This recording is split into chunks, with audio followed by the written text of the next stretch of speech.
ناراض مت ہوئیے گا، ہمارے بہت سارے نمازی بھائی کہتے ہیں کہ صاحب الحمدللہ 40 سال سے نماز پڑھ رہا ہوں، لیکن ان سے نماز سن کر دیکھ لیں، نہ الحمد صحیح پڑھتے ہیں نہ اس کے ساتھ سورت صحیح پڑھتے ہیں، نمازوں کا ٹھکانہ ہی نہیں ہے۔ وجہ اس کی کیا ہے؟ ہم نے دیکھ دیکھ کے نماز سیکھی ہے، کسی عالم سے کتاب پڑھ کر نہیں سیکھی ہوتی۔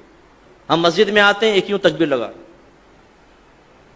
کہتے ہیں یہ بھی کوئی طریقہ ہوگا، ایک یہ بھی کوئی طریقہ ہوگا، ایک آئی یہ بھی ایک طریقہ۔ ہمارے بچے پریشان ہوتے ہیں کہ کیا، بعض بزرگ وضو کر رہے ہوتے ہیں، ہاتھ دھویا، پھر یہ وہ بچہ کہتا ہے یہ بھی کچھ ہے، ہاتھ دھونے کے بعد کرنا ہوگا۔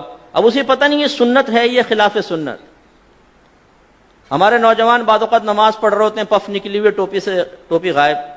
اب ٹوپی سے نماز پڑھنا مستحب ہے، اس کا انکار نہیں ہے، اور ہم ادب بھی اس کو کہتے ہیں، لیکن بغیر ٹوپی کے نماز پڑھنا نہ گناہ ہے نہ کوئی مکروہ تحریمی، زیادہ سے زیادہ آپ کہہ سکتے ہیں مکروہ تنزیہی، جو گناہ نہیں ہے نظر شرع میں لیکن اچھا بھی نہیں ہے۔ یوں اب ہمارے کئی لوگوں کو دیکھا وہ نماز پڑھ رہا ہے، ٹوپی لی اس کے سر پہ، اور پھر جمائیں گے اس کو تھوڑا سا نا تاکہ اچھی طرح وہ اپنی جگہ بنا لے، لیکن اس کے بال بھی ایسے آوارہ گرد اور ایسے دشمن ہوتے ہیں، بولتے خبردار جو ٹوپی ٹکی سر پہ، وہ رکوع میں جاتا ہے ٹوپی پہلے سجدے میں۔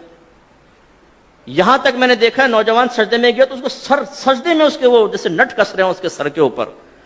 ارے بھائی اس کو ٹوپی پہننا کوئی لازم نہیں تھا، آپ کا یہ اس کو اس طرح تنگ نہ کرنا واجب تھا، آپ نے کیا، آپ گناہگار ہوئے۔ سرکار نے تو نمازی کے آگے سے ایک قدم بڑھنا منع فرمایا، آپ پوری تباہ زمائی کر رہے ہیں اس کے سر کے اوپر ٹوپی لگانے کے سلسلے میں۔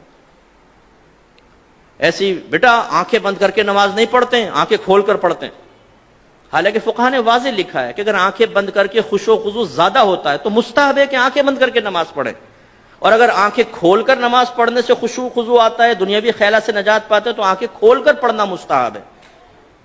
سمجھانا کیا چاہ رہا ہوں، دین سیکھا نہیں ہوتا ہم نے، سنی سنائی بات یا مسجد میں آ کے وہی آبزرویشن کے ذریعے جو ہم نے سیکھا ہوتا ہے اسے دوسروں پر مسلط کر رہے ہوتے ہیں۔ بچہ بیٹھا ہوا ہے، پاؤں ہلا رہا ہے، بیٹا ایسے پاؤں نہیں ہلاتے، نحوست ہوتی، وہ بچہ رک جاتا ہے۔ اب بھائی کہاں سے نحوست ہوتی ہے یہ بتائیے، پاؤں ہلانا کہاں سے نحوست ہے؟ یہ تو کوئی نحوست نہیں ہے، شریعت نے تو کوئی منع نہیں کیا۔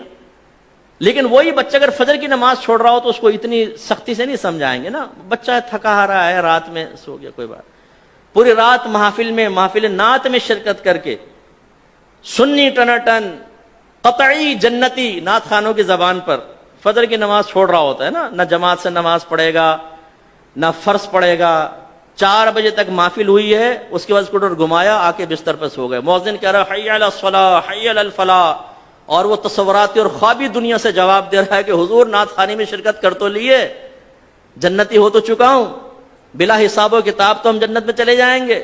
خود نعت خان نے شعر سنایا ہے، ہم رسول اللہ کے جنت رسول اللہ کی، یہ حی علی الصلاۃ حی علی الفلاح دوسرے لوگوں کے لیے ہے جو نعت خوانی میں شرکت نہیں کرتے، ان کے لیے ہو سکتا ہے، ہم تو جنتی ہیں۔ یہ ہم لوگوں کی حالت ہے۔ تو خلاصہ کلام یہ ہے کہ دین آپ سیکھیے۔ میں نے الحمدللہ بالغان کا بہت مدرسہ پڑھایا ہے، نمازیں سنیں کوئی ٹھکانہ نہیں، سبحان رب الاعلی، التحیات، حالانکہ سے لفظ ہے التحیات، التحیات نہیں ہے۔ اسی طرح صحیح لفظ ہے رب اجعلنی، اور اکثر کیا پڑھیں گے ربی جعلنی، ربی جعلنی، غلط ہے۔ یہ اصل میں اجعل صیغہ امر کا، ربی کو با کو جیم سے ملائیں گے حمزہ وصلی گر جائے گا، رب اجعلنی، رب اجعلنی، لیکن ربی جعلنی۔ تو یہ کیوں ہوتا ہے؟ آپ میں سے بہت سن ہو سکتا ہے کتاب دیکھ کر بھی سیکھا ہو، لیکن آج سے 35 سال پہلے 40 سال پہلے، اب وہ بیچ میں جو غلطی آئی وہ پختہ ہوتی چلی گئی، بتائیے نہیں۔ اس لیے ناراض مت ہوئیے گا، آپ میرے بزرگ ہیں، میرے بڑے ہیں، جو بزرگ بیٹھے ہوئے جو ہم عمر ہیں اور جو چھوٹے ہیں وہ بچے ہیں، لیکن ایک دفعہ اپنی نماز کسی قاری صاحب کو سنا دیں۔ پہلی بات تو یہ کہ جس کو ڈر ہوگا نا، خوف کہ میں پھنسوں گا، وہ سنائے گا ہی نہیں، وہ کہے گا مفتی صاحب نے ٹھیک کہا لیکن اللہ کی رحمت بہت بڑی ہے، اللہ معاف کرنے والا ہے۔ بھائی اللہ تعالیٰ رحمان ہے، رحیم ہے، لیکن وہ قہار و جبار بھی تو ہے۔ اس کی قہاریت اور جباریت کو فراموش کر کے صرف رحمانیت پہ نگاہ کرنا یہ نبیوں کا طریقہ نہیں ہے۔ وہ وصف نبوت حاصل کرنے کے باوجود، صحابہ کرام وصف صحابیت حاصل کرنے کے باوجود ڈرتے رہے اپنے رب سے، وہ رحمت کا یقین بھی رکھتے تھے اور اللہ کے عذاب سے بھی خوفزدہ رہتے تھے۔ یہ ایک مومن کی شان ہے۔ تو سیکھیے،